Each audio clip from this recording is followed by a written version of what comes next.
Eso fue en el 2011. Estábamos en plena brega, formando la red de patrimonio cultural desde el año anterior, luchando por proteger el patrimonio y hablando de esto de crear ciudadanía y conciencia sobre el patrimonio. La única salida que yo veo, que no va a salir de las autoridades, no va a salir de arriba, y que se ha encontrado en esto de los medios, una forma de conectar a toda la gente interesada en este tema y a difusores, como algunos de los que han estado aquí presentes, como David, etcétera, para sensibilizar a las personas, a los ciudadanos, formar ciudadanía, conocer nuestro patrimonio. Una de las cosas que descubrimos en todas estas luchas es que la gente no conocía lo que tenía. Cuando por primera vez empezamos a hacer la denuncia sobre el proyecto de replay en Palais Concert por la Casa Barragán, lo primero que descubrimos es que hicimos unas campañas de sensibilización, organizando unos cafés y leyendo poesía, y divulgando lo que era la casa. Y para mi sorpresa, la gente que pasaba por el Jirón de la Unión se paraba y se detenía a escucharnos. Mucha gente se detenía a escucharnos. Todos los días pasaban por ahí y no sabían lo que había ahí. La Casa Barragán es una casa emblemática, muy importante, no solo por el negocio que funcionó ahí, el Palais Concert, que acogió a una serie de personajes de la cultura y de la política peruana, que además en la coyuntura de la historia del Perú fue un momento muy importante, se acercaba al centenario de la independencia, y hasta ese momento un poco la cultura popular seguía siendo una cultura colonialista. Seguíamos invitando de pocos con los balcones republicanos, seguíamos replicando los balcones coloniales, los balcones republicanos, etcétera. Seguíamos mucho la herencia española. La política se le llamaba aquí, como se había llamado años atrás a Lima, la aldea urbana. Era la capital del Perú, sin embargo, seguía funcionando como una pequeña aldea donde los periódicos se dedicaban a divulgar chismes, una revista de farándula, de ese tipo de cosas. Ahí se congregaban quienes después han sido poetas y literatos y políticos peruanos, pero que trabajaban en el periodismo y cambiaron radicalmente el periodismo. Y con esto la política peruana. Por supuesto que en ese contexto estaban cambiando además otras cosas, muchas cosas. No sé cómo manejar esto.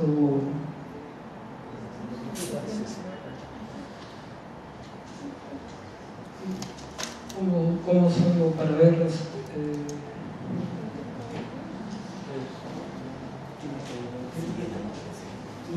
No quiero salir para ver todo.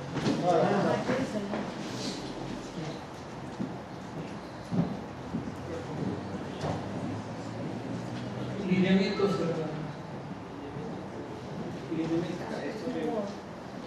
Sí.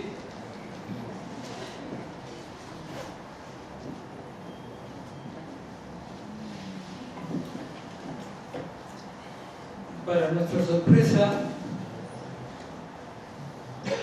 al año siguiente, el Ministerio de Cultura presenta estos lineamientos de política cultural 2013-2016, acciones para defender el patrimonio, que era uno de los capítulos, que concluía en una propuesta de modernización de la Ley de Patrimonio, la Ley General de Patrimonio, incluyendo medidas de estímulo para la defensa del patrimonio y de sanción al descuido premeditado del mismo. Fíjense en esa palabra. La defensa del patrimonio material, arqueológico, colonial y republicano, conservándolo y poniéndolo en valor, como en los casos de Chamcham, Punchuco, la hacienda Punchauca, la Quinta de Presa o el Palais Concert, entre muchos otros. La actualización del catastro, la puesta en valor de los monumentos arqueológicos, etc. Esto nos indignó mucho al colectivo porque veníamos denunciando todo el proceso, independientemente de lo que nosotros valoráramos o no, porque se nos podía cuestionar, no, que esa casa estaba en ruinas, se estaba cayendo, era la disculpa del Ministerio de Cultura, y entre otras cosas, lo que fuimos descubriendo es que lo que había era toda una componenda que se había empezado desde el 2009, a finales del 2009 se inició un primer ingreso de un expediente que pretendía demoler por completo la casona. Voy a hablar un poco después sobre ese detalle. Primero quiero citar, sé que no tengo mucho tiempo, voy a sacarlo otra vez. Así que voy a hablar un poco, pasar un poco rápidamente sobre cada casa cada Punchauca, el archivo 1. Esa es la casa Punchauca.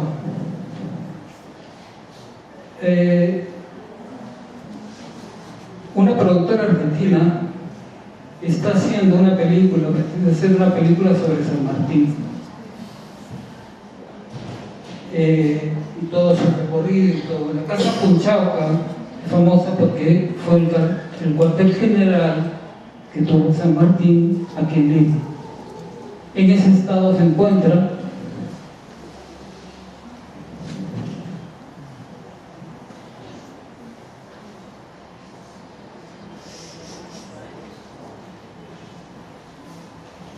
y no han hecho absolutamente nada, ni por conservarla ni por recuperarla.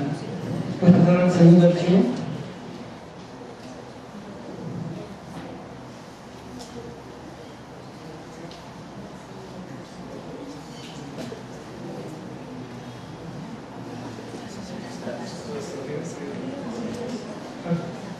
Casa del Buque. La Casa del Buque es otro caso de descuido bastante intencional, y que ha terminado, hacíamos denuncias a través de las redes sociales, finalmente terminó en un incendio, ahora está que se cae, y los propietarios están esperando que se caiga, obviamente. Les sale más rentable, de esto que estábamos hablando de revalorar lo que es patrimonio, si tuvieran esa visión a futuro de lo que valdría esto recuperado, pero no, es el afán inmediatista de que cuánto le saco ahora esto, que se queme, que se caiga, y lo convierto en galerías comerciales y depósitos arriba, etcétera, etcétera.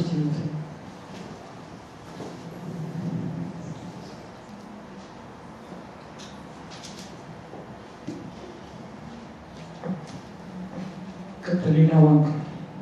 No, tres.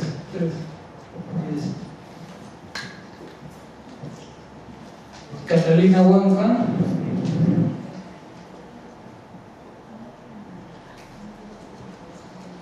Es una huaca inate. Esa foto me parece dramática, es decir, hay una concesión no minera que extrae material a todo alrededor de la huaca y que la ha dejado así, en el aire. Ahí se ven incluso los cortes en los taludes, restos óseos, restos de cerámico.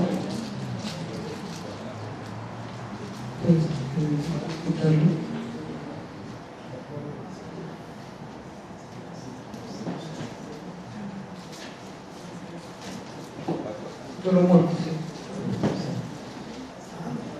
Ahí vemos a nuestro amigo Klaus denunciando hace ya varios años los daños a los petroglifos.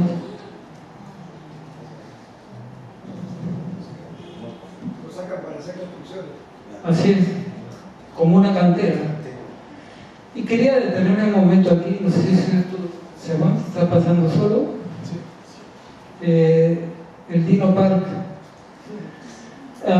Nosotros teníamos la idea,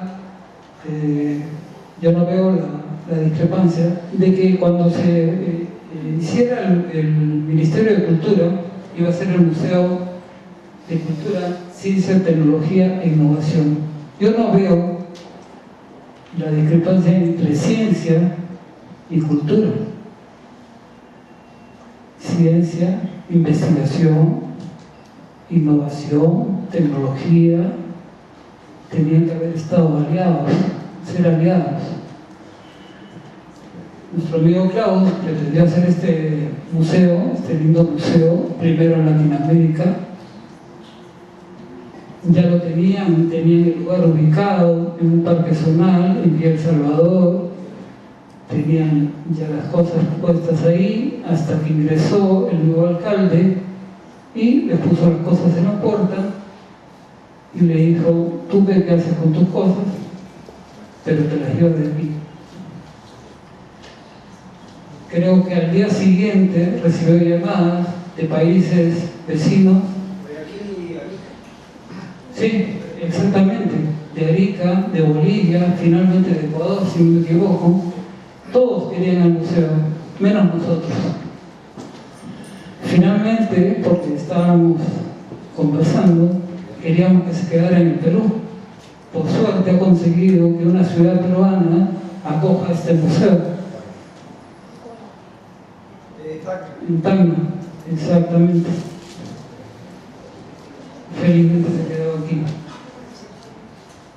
Hay una cosa importante que yo creo que la gente sepa, Sí. en la zona que se iba a hacer en el Parque Nacional Huasca, ahora se están haciendo piscinas. Así es, exactamente. Sacaron las cosas porque decían que no tenían sitio y no tenían recursos para mantener el museo, a pesar de que era una donación de nuestro amigo Klaus. Era una donación y solamente requería el espacio donde se estaba haciendo esta instalación. Sin embargo, en ese mismo espacio ahora se están haciendo piscinas y losas y no sé qué más.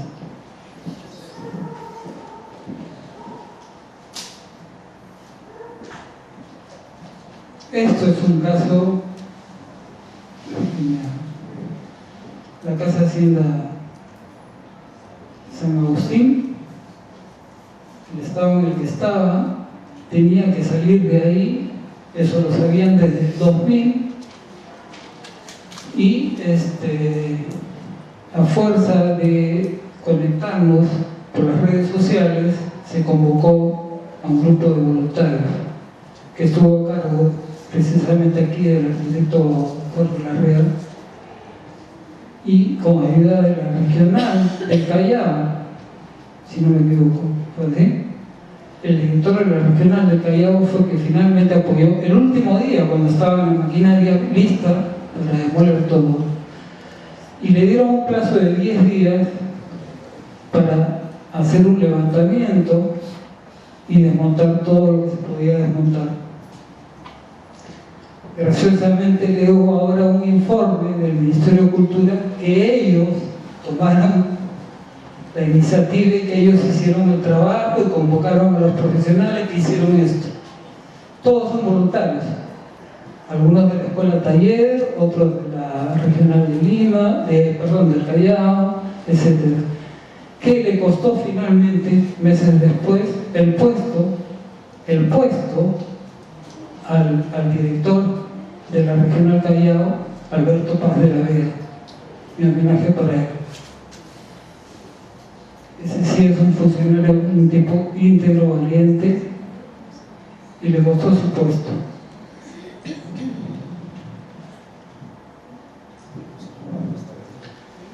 Paraíso. Paraíso es un complejo arqueológico de 12 pirámides. Se denunció, no sé si se puede aguantar para que yo pueda decir la secuencia. Tenía un oasis, además, ese oasis que se venía denunciando.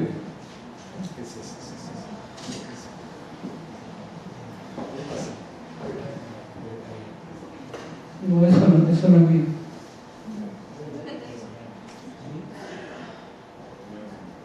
Bien, les voy contando la historia porque se venía anunciando en las redes sociales que este oasis estaba cada día disminuyendo.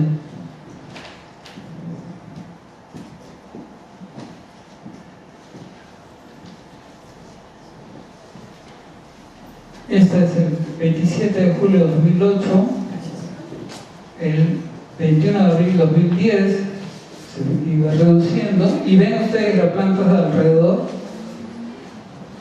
y finalmente 22 de junio de 2014 había desaparecido completamente.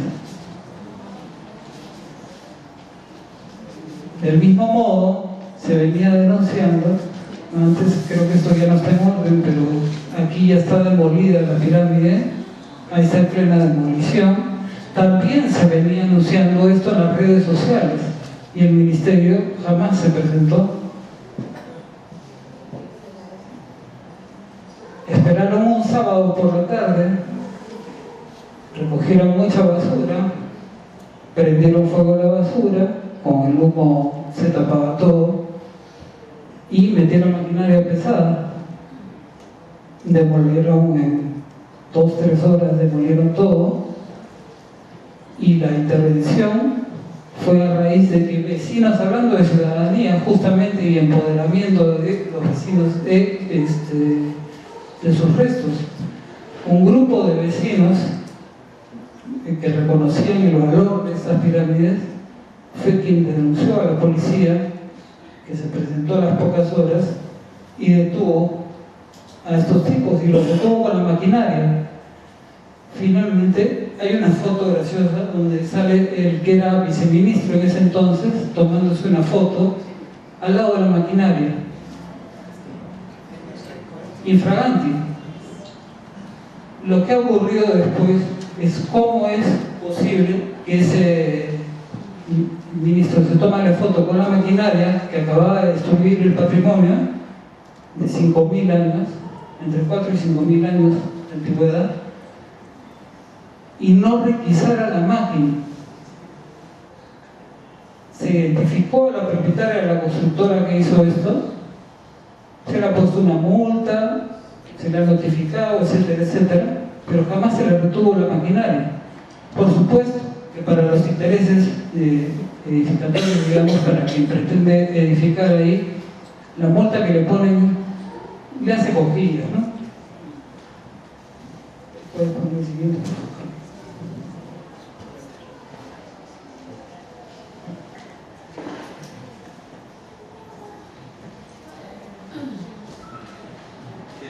Sí. Y ahora regreso al tema de la Casa Barragán. Voy a ser me queda muy poco tiempo. No quiero aburrirlos con pero fueron todos trámites, fuimos descubriendo con la red, fuimos descubriendo las groseras, pero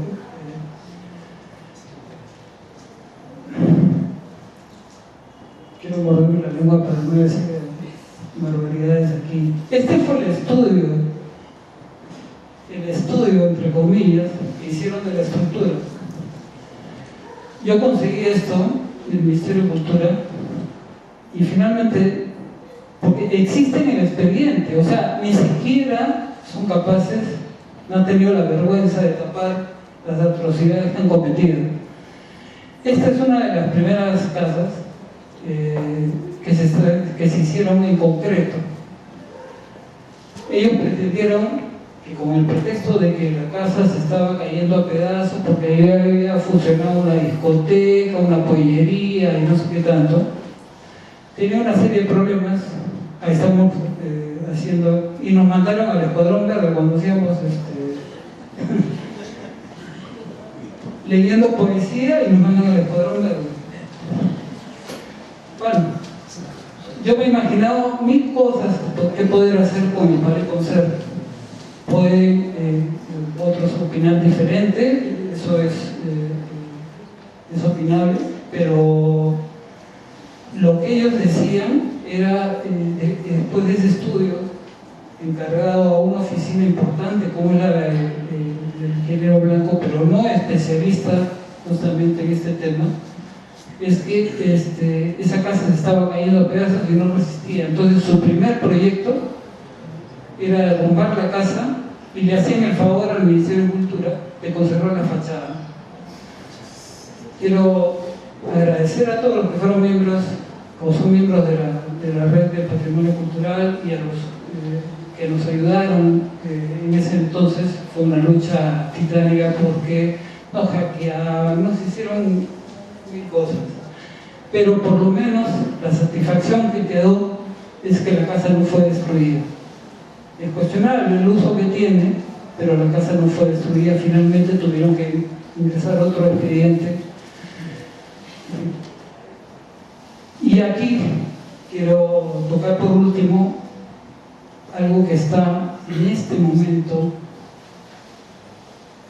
destruyéndose. Nos han contado el cuento de hacer hace años la propuesta de que iba a pasar 10 metros bajo tierra unos túneles. Aquí el arqueólogo Santiago nos puede aclarar si es posible, si en alguna parte de la ley permite que un resto arqueológico pueda ser perforado por debajo. Es intocable, es inalienable, es imprescriptible. Todo resto arqueológico no se puede tocar ni por arriba ni por abajo. No se podría hacer tampoco un puente por encima. O sea, eso que nos contaron el cuento de que iba a pasar por abajo, y finalmente yo sabía, lo denuncié en el Colegio de Arquitectos, por eso he renegado de colegiarme. Y este es el vigilante de Puruchuco. Exactamente, es el único vigilante de Puruchuco. Estamos todavía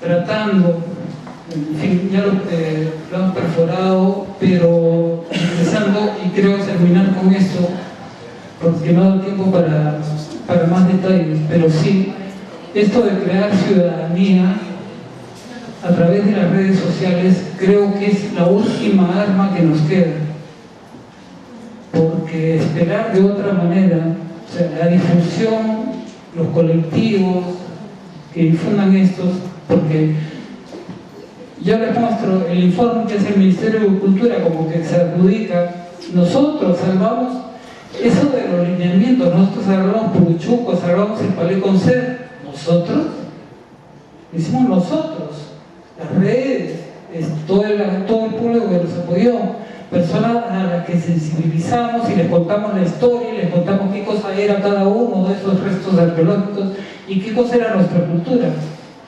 Así que está en manos de nosotros, y pasar de mano en mano y difundir a cada uno, no hacer simplemente un like, como dice nuestro amigo el arquitecto Larrea, simplemente un like, no, tenemos que crear ciudadanía, y ahora tenemos la herramienta de las redes sociales, que es la manera en la que nos hemos conectado todos los que nos conocemos aquí.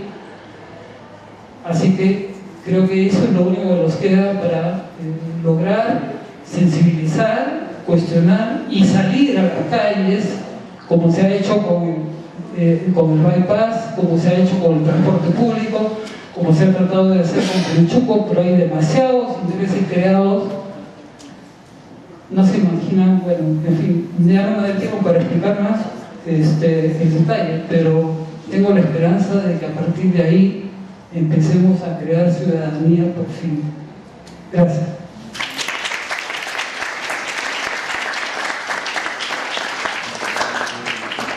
Bien, agradecemos al arquitecto Walter Llori por su intervención. En este momento vamos a dejar la disertación a cargo del investigador David Pino Basalar, que es un reconocido promotor cultural de las tradiciones de Lima de antaño.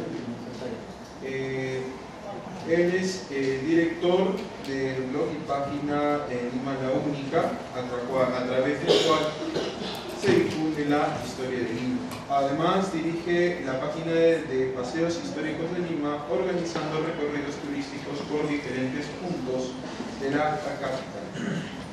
Asimismo, mediante un convenio de cooperación cultural con la Universidad de Sapienza, produce el programa Lima Paso, que rescata historias, costumbres y anécdotas de la ciudad. Bien, damos entonces un voto de aplausos al investigador David.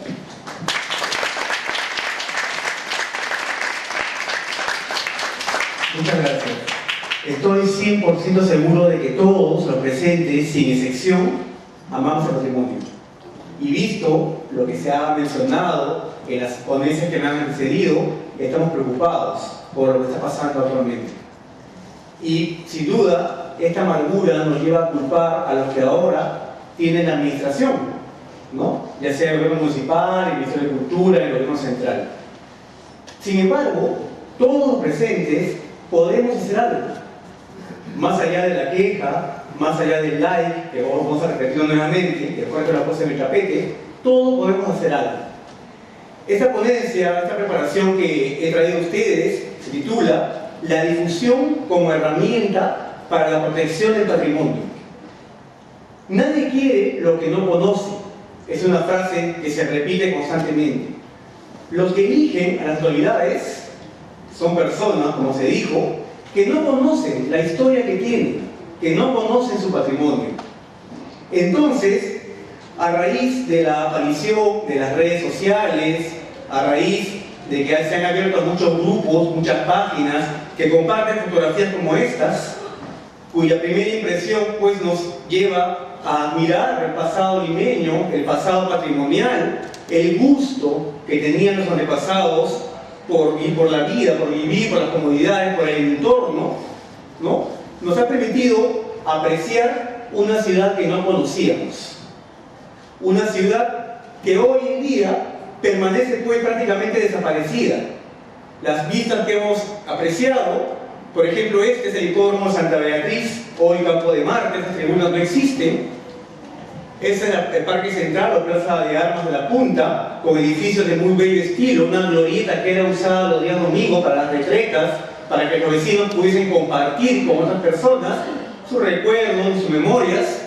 Y este es el otrora hermoso Paseo Colón, visto desde la Plaza Bolognesi, con edificios alrededor muy bien conservados. Basta darse una vuelta actualmente por esos lugares y ver que nada de esto ya se mantiene así. Entonces, cuando vemos las fotografías, que como vuelvo a repetir, aparecen constantemente en páginas, en grupos, en internet, nos embarga la nostalgia. Nos embarga también la desazón de lo que hemos tenido y lo hemos perdido. Se comparten fotografías con una reseña, los comentarios abundan, algunos quizás criticando lo que ha pasado con Lima, unos culpan, ¿no?, a las personas que viven dentro del país, otros culpan a los gobiernos, etc. Sin embargo, este desconocimiento de nuestra historia precisamente nos lleva a lo que ya se ha repetido esta noche, a la destrucción de nuestro patrimonio. Por ejemplo, en estas imágenes que he colocado, apreciamos contaminación visual en el Paseo Colón. La imagen que vimos anteriormente, que era muy bello, con los edificios, tenía 253 bancas en la verma central, hoy no hay ni una, y amenazan con ampliar el carril para autos, dejando los monumentos, las esculturas de mármol, prácticamente más ocultas de lo que ya están. Y lo mismo sucede con las casas de bellos estilos arquitectónicos que estaban alrededor de ella. Esa es una foto antigua del Paseo Colón con las bancas que mencionábamos. Era un paseo, como su nombre lo dice. Otro suceso que vemos repetirse en muchas calles de Lima es la destrucción de antiguas casonas. Casas que muy bien pueden conservarse, que pueden recuperarse, pero que sin embargo se pierden, como esta, por ejemplo, ubicada en la cuadra 2 del Jirón Lampa. En la parte superior de la fotografía se encuentra como estaba hasta hace unos meses. Ya el segundo piso fue demolido, aparece como una burla apenas el balcón, un balcón a la nada, o un segundo piso que ya no existe. Igual ocurre con las esculturas y monumentos que van por todo Lima. Yo solamente he puesto aquí dos fotografías de ejemplo del desconocimiento que tienen las personas que habitan esta ciudad con respecto a los personajes que por un motivo fueron homenajeados. Por ejemplo, esas son fotografías del Parque Neptuno. Vemos el monumento a Juana de Arco de Danga, una dama que dedicó su vida a la educación de los niños, una benefactora que dispuso de mucha cantidad de dinero para abrir albergues, escuelas infantiles, y que por un motivo, o por este motivo, perdón, la municipalidad decidió homenajearla. Pero vean cómo tratamos ahora a esas personas que hicieron algo por otros, con monumentos pintarrajeados, muchas veces orinados, sucios. Lo mismo con esa base de otro monumento que se encuentra también en el Parque Neptuno, del presidente Candamo, también pintarrajeado con grafitis que lamentablemente pues dejan mucho que desear respecto al mantenimiento de estos lugares. Nuevamente apelamos a la desinformación y al desconocimiento de las personas que han hecho esto. Esta es una foto antigua del Parque Neptuno y vean ustedes la escultura y el monumento de Juana de Arco de Danga, otro entorno completamente distinto al que vemos ahora y sin duda con un cuidado también bastante lejano al actual. Las esculturas y ornamentos que actualmente se encuentran en el Paseo Colón están en constante deterioro, en constante daño y destrucción. Vemos esculturas pintarrajeadas, bases o jarrones pues, que han desaparecido, otros que están destrozados. Esto es vandalismo. Y este vandalismo, nuevamente lo voy a repetir, es producto de la ignorancia y desconocimiento de las personas que hacen esto, ya que estos ornamentos estuvieron colocados originalmente en la Plaza Mayor o en la Plaza de Armas. Fueron traídos para hermosear un lugar y fueron llevados a Paseo Colón para continuar con esta idea, que era el urbanismo y mejorar el aspecto de la ciudad y sobre todo el nivel de vida de las personas que pasaban por estos lugares. Cuando la gente ve esta fotografía dice, ¿cómo eso estaba en ese lugar? ¿Y por qué lo trajeron? ¿Y qué significa?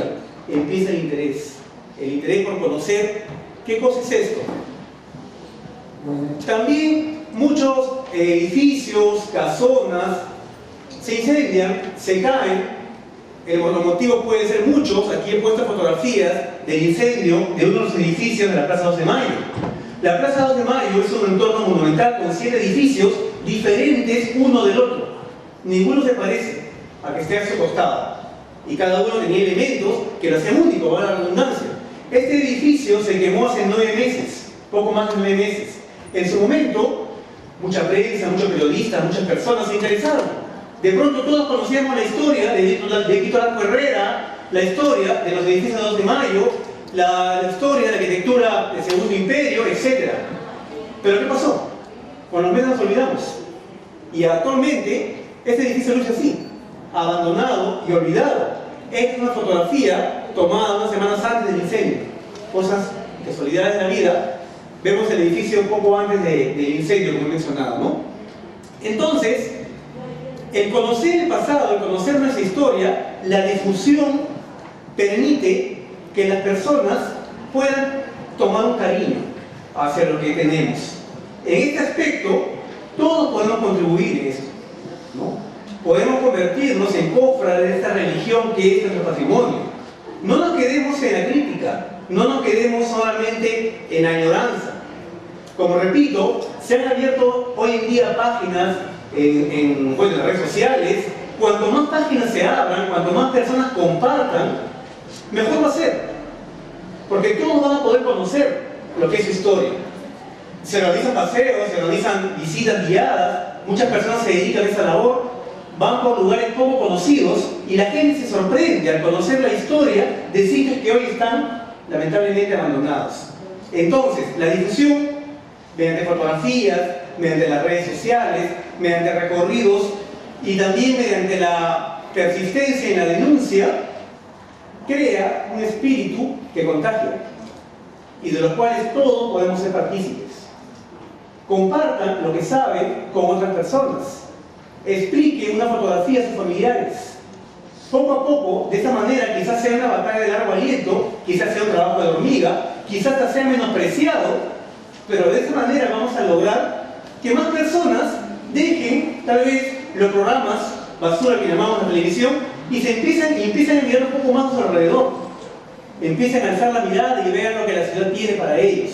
Y de este modo, tal vez, van a empezar a exigir a las autoridades cuál es su plan para la conservación del patrimonio. No se quiere lo que no se conoce. Y es nuestra misión conocer y compartir lo que tenemos. He querido ser breve porque seguro que ustedes tienen muchas preguntas. Muchas gracias.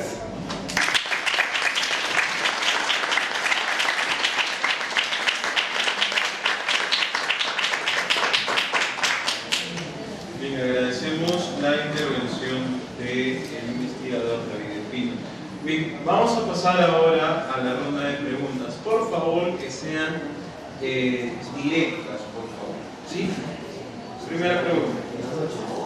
Quisiera saber qué es el CIRA, la CIRA, que se usa mucho para los trabajos de una empresa, creo que son estudios arqueológicos, si se puede o no se puede hacer las obras, ¿no? Quisiera que ustedes me podrían dar más información acerca de eso. Bien. ¿Alguna otra pregunta? Sí, pregunta. Para el ponente David Espino, ¿cómo usted inicia con esta idea, ¿no?, de poder difundir, digamos, en las redes sociales? ¿Cómo es que maneja esto de repente solamente con la temática arquitectónica o de repente también abunda en otras áreas como las pinturas o usando alguna de repente otras herramientas, ¿no?, para poder ayudar bastante con la difusión? ¿Qué actividades realizas, guiados o algunas otras actividades de repente? Bien. ¿Alguna otra pregunta?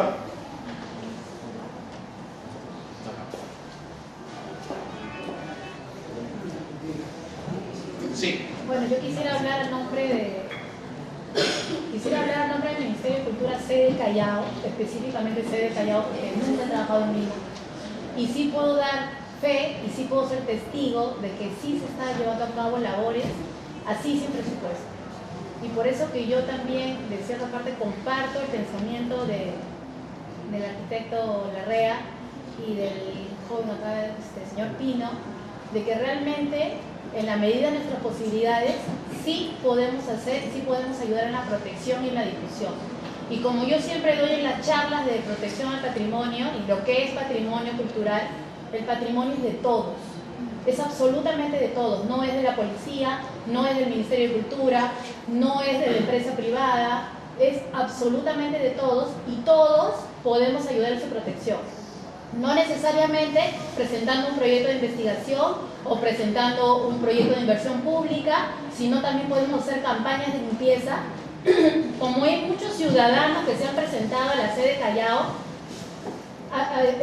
favoreciéndonos a nosotros a través, brindándonos, digamos, las manos para ellos hacer campañas de limpieza o también para hacer charlas de difusión al patrimonio. Pienso que eso lo podemos hacer a todos. Y hay otra cosa que quiero aclarar. Yo participé en la gestión anterior de la Dirección Desconcentrada de Cultura, antes de la Dirección Regional, y no fue por el caso de la Hacienda San Agustín que sacaron al señor Paz de la Vega. Fue por malversación de fondos. Y lo digo públicamente porque siento que tengo la obligación de decirlo. Eso sería. Última pregunta, por favor. Sí. Esto sería en relación a cuando queremos ver la conservación del patrimonio, está, digamos, enfocado que uno puede buscar a la sociedad, a la comunidad para realizar la conservación, a la empresa privada o al Estado. justamente en ese ámbito ver, ¿no? Porque también la normativa que ofrece el Ministerio de Cultura te obstruye mucho. Por eso la empresa privada a veces prefiere el terreno, digamos, inundarlo, destruir la estructura para que se derrumbe, colapse, porque tener una edificación digamos, implica muchos problemas, ¿no? También en la sociedad, digamos, ellos prefieren más el terreno para invadirlo que justamente tenerlo, y el Estado es un problema, ¿no? Porque ellos no quieren tomar, digamos, el monumento, porque para ellos es un problema engorroso, crea más trámite y es un problema. Justamente, entonces, la relación sería juntarlos a los tres en una sola, enfocarlos en uno solo, con un propósito, porque eso es necesario. O sea, no se puede también trabajar por la sociedad civil, no se puede trabajar en Estado aparte, y no se puede trabajar también en empresa privada. Se necesita igual a los tres juntos trabajando en una misma dirección. Bueno, yo pienso eso para tener preguntas. Nada más.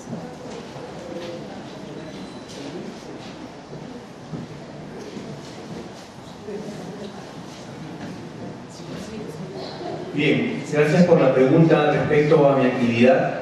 Yo en realidad voy a mencionar de que la actividad que yo realizo, la realizan también muchas personas con sus páginas, con sus grupos, y prácticamente el inicio es el mismo, ¿no? Todo empieza con una idea, ¿no? En mi caso, el año 2007, abro un blog como un hobby, en el cual yo empecé a publicar, a republicar, a encontrar artículos de internet que hablaban sobre historias, anécdotas y curiosidades de Lima.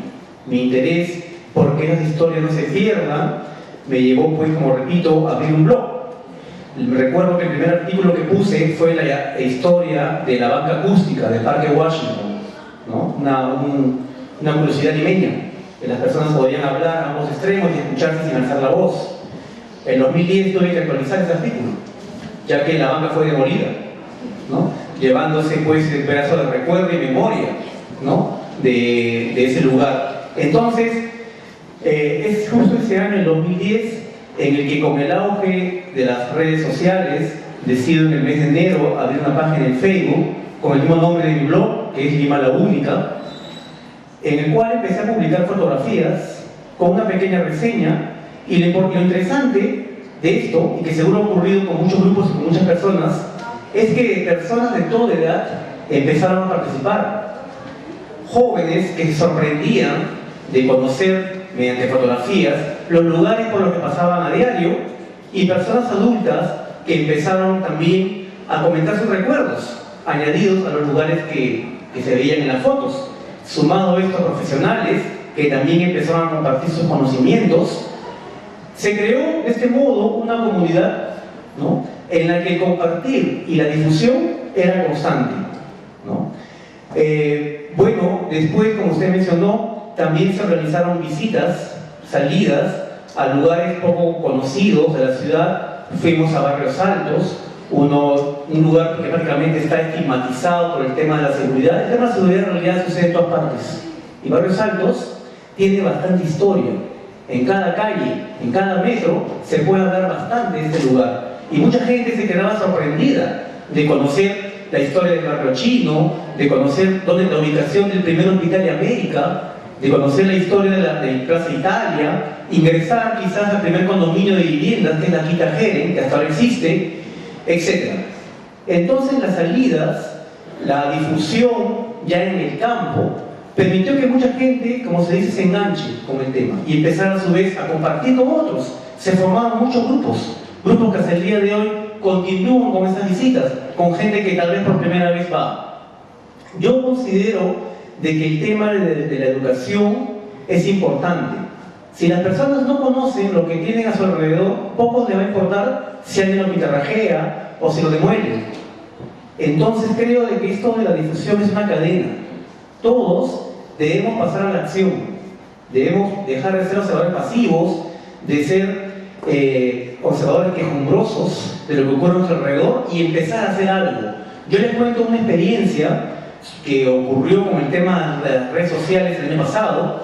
Una banca circular ubicada en el Paseo de los Tres Navales, frente al Hotel Sheraton, fue destrozada. Esta banca tenía historia, porque fue originalmente colocada en la Plaza San Martín. Luego, en 1935, la trasladaron al Paseo Colón y era parte del mobiliario urbano de este lugar. La banca fue destrozada pero gracias a la unión de muchas personas, desde las redes sociales, se empezó a hacer presión a la Municipalidad de Lima respecto al mal aspecto que daba esta banca. La banca felizmente fue restaurada de manera provisional, es también un pendiente que hay, pero ya no daba ese aspecto feo, destrozado, que tuvo durante casi 2 meses. Esto fue posible gracias a la llamada de muchas personas al teléfono de la municipalidad, al teléfono de la oficina encargada de la recuperación. Entonces yo creo que a nadie nos gustaría levantar el teléfono, averiguar qué teléfono es y empezar a llamar. La persona al otro lado va a saber que cuando más gente se haya preocupada, van a ser llevados a actuar. Por ejemplo, les cuento un caso.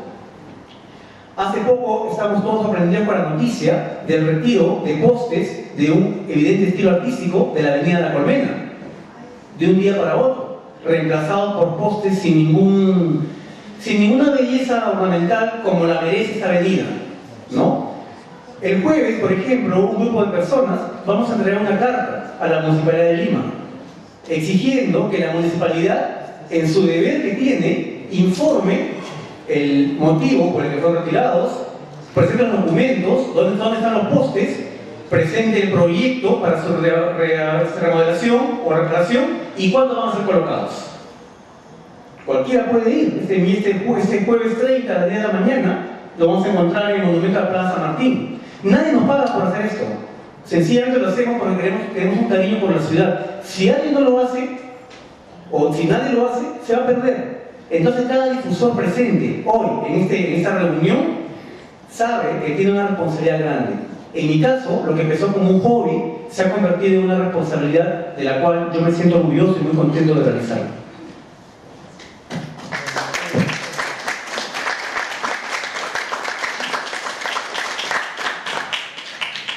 Bien, ¿por dónde empiezo? Sí, puede ser. El SIDA es un documento, y antes, bueno, de especificar sobre el SIDA, existe una ley de patrimonio. La nueva ministra ha pedido una ley más flexible. Antes de eso ya se había dado un decreto para reducir el tiempo para dar una respuesta al SIDA. El SIDA ha tenido, todo patrimonio tiene un tratamiento especial. El silencio administrativo positivo que funciona para toda la administración pública tiene excepciones, como en el caso del patrimonio, en donde a los 10 días se considera que el silencio es negativo, a través de todas las demás gestiones. Lo que han convertido es que este silencio se convierta de negativo en positivo. Si el ministerio no responde en 10 días, se convierte en positivo. Ahora, yo me pregunto, si en Lima es prácticamente imposible con la cantidad, y ahora, como decía hace un momento, se están despidiendo trabajadores y arqueólogos, es prácticamente imposible dar respuesta en ese tiempo. Figúrese usted, si en Moyobamba alguien le pide Usira, o Madre de Dios, o en cualquier otra parte del Perú, y además no me refiero a un terreno de 10.000 metros cuadrados, sino me refiero de repente a 30.000, 50.000 metros cuadrados, debe usted respuesta en 10 días. Imposible. Es simplemente abrir una puerta para la impunidad. Corrupción, sencillamente legalizar la corrupción. Ahora, con respecto a la pregunta sobre el Estado, empresa y población, existe, no sé si hay alguna falta de imaginación, el Estado para la promoción, para promover, para proteger patrimonio, etcétera. Pero a mí me surgen mil ideas en este momento y seguramente que si nos sentamos a conversar, hemos estado sentados horrores de veces en colectivos, en mesas redondas donde hemos debatido este tema. Propuestas hay muchísimas. Se me ocurre una en este momento que ya es una realidad en otro país, que conozco muy bien. Cuando uno cambia de zonificación en cualquier otro lugar, paga un impuesto. Es decir, sencillamente me refiero a un ejemplo. El edificio Limatambo. ¿Cuánto costaba ese terreno cuando le permitían construir 8 pisos? Que era lo que tenía el edificio Limatambo. Cuando yo le permito a usted construir 50 pisos, ¿cuánto vale su terreno? Obviamente el edificio Limatambo ya no valía nada.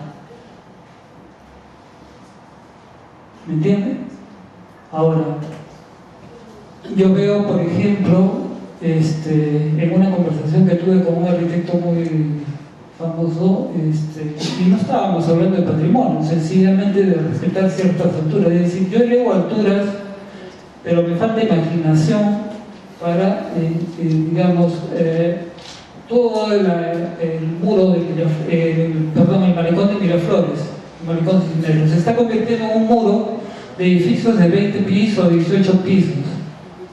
El que está en la calle siguiente no ve jamás el mar, y está en la calle siguiente, en segunda fila. Es bien fácil, con un poco de imaginación, yo te elevo las alturas, crece lo que quieras, 50 pisos, pero ponme retiros laterales. No solo, ¿no? Utilizar un poco la imaginación, pero además tú pagas un impuesto de 1%, no te imaginas cuánto pagan esas constructoras a las municipalidades. ¿Por qué las municipalidades estatales elevan las zonificaciones? Ahí hay intereses. Entonces, de eso que paga, no la paga el Estado, lo paga el constructor, que va a recibir una rentabilidad de eso. Aporta 1% que va destinado a la conservación del patrimonio, por ejemplo. Lo de los postes, por ejemplo, que estamos hablando.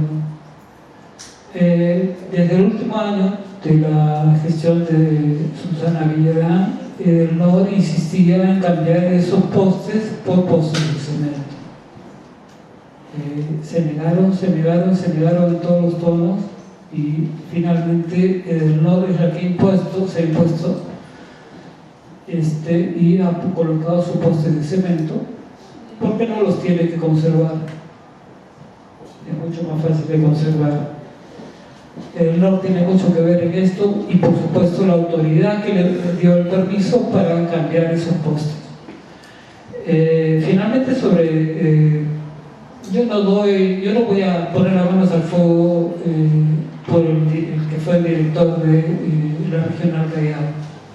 No sé, yo lo único que digo es que, oh casualidad, meses después, malversación de fondos es una acusación bastante delicada y se puede orientar de muchas maneras. Malversación de fondos, si yo llevo, como llevó él, a personal que estaba trabajando en la Regional Callao y la llevo a trabajar a donde no me autorizaron a trabajar, es malversación de fondos.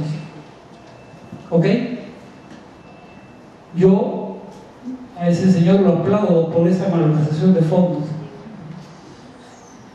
¿cierto? Yo prefiero que gaste la plata en algo, el rescate de un patrimonio, porque el ministerio había hecho caso omiso a todas las cartas que se habían enviado y a toda la protesta que se había hecho para tratar de rescatar esa casa. Jamás se nos hizo caso, y encima emite un informe diciendo: nosotros salvamos esa casa. Eso lo dice el Ministerio de Cultura. ¿Ok? Y se hizo el informe. Sí, pues se hizo un informe.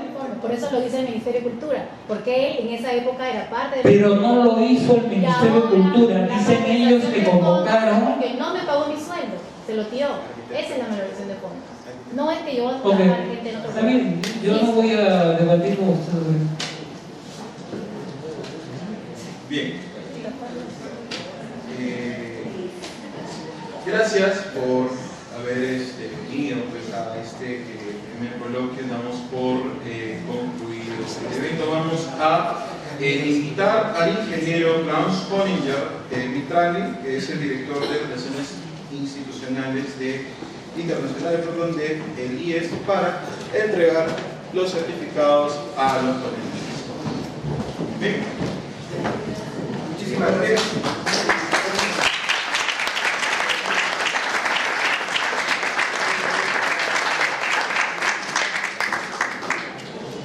Bien. Invitamos también a la amable concurrencia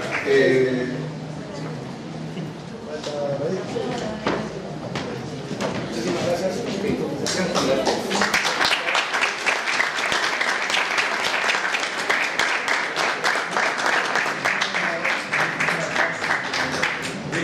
Invitamos entonces a los ponentes del día de hoy a acercarse a la mesa central para la foto grupal.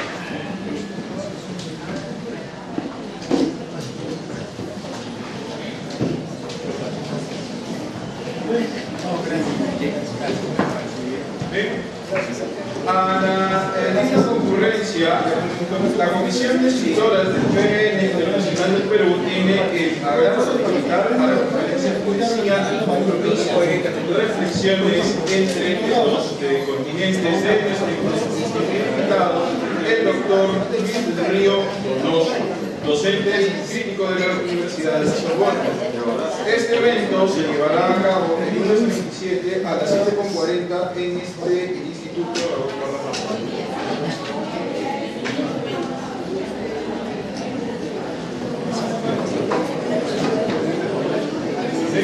Los invitamos, por favor, en sus lugares para recibir lo que es el brindis de honor, por favor.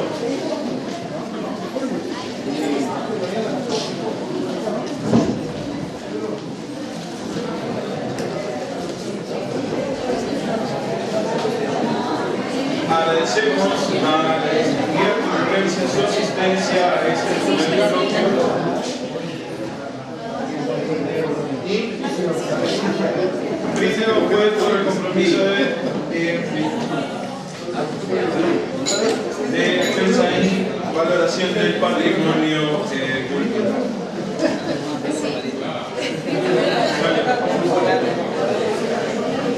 Señores. Ahí está, señora.